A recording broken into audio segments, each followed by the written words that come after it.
తమిళనాట దళపతి విజయ్ రాజకీయం అంతా సినిమాటిక్ స్టైల్లోనే సాగుతోంది. తన ప్రసంగాల్లో డైలాగులే ఎక్కువ ఉంటున్నాయి. నిర్వహిస్తున్న సభలకు హైప్ కూడా అలాగే తెస్తున్నారు. గ్రాఫిక్స్తో తమిళనాడు జనమంతా సభకొచ్చినట్టుగా వైరల్ చేస్తున్నారు. ఇదంతా బాగానే ఉంది కానీ పాలిటిక్స్ రియాలిటీని ఆయన అర్థం చేసుకున్నారా లేదా అన్న దానిపైనే ఎన్నో సందేహాలు వస్తున్నాయి. స్టాలిన్ను ప్రత్యర్థిగా ప్రకటించుకున్నంత మాత్రాన ఆయనకు ఓట్లు వేయరు. తమిళనాడు రాజకీయాల్లో పెనవేసుకుపోయిన వర్గ రాజకీయాలను ఆయన సమన్వయం చేసుకోకపోతే మరో విజయకాంత్ అవుతారు తప్ప కింగ్ కాలేరు. విజయ్ తనకు బీజేపీ భావజాల శత్రువు అని చెప్పారు. డీఎంకే రాజకీయ శత్రువు అన్నారు. అక్కడే ఆయన తమిళనాడు ప్రజల్ని గందరగోళానికి గురిచేశారు.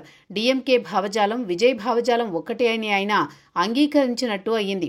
హిందీని వ్యతిరేకిస్తానని చెప్పారు. ఇప్పటికే ద్విభాషా విధానాన్ని స్టాలిన్ ప్రకటించారు. ఇతర అన్ని విషయాల్లోనూ డీఎంకేనే ఫాలో అయిపోతున్నారు.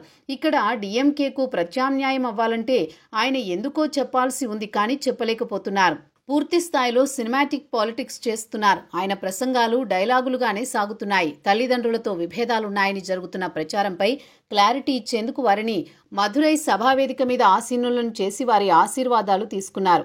అన్ని చోట్ల తానే అభ్యర్థినని చెప్పుకున్నారు. అందరినీ సామాన్యులనే నిలబెడతానని ప్రకటించారు. అంతా వన్ మ్యాన్ షో చేయాలనుకుంటున్నారు తప్ప అసలైన రాజకీయ సమీకరణాలను ఆయన విశ్లేషించుకోలేకపోతున్నారు.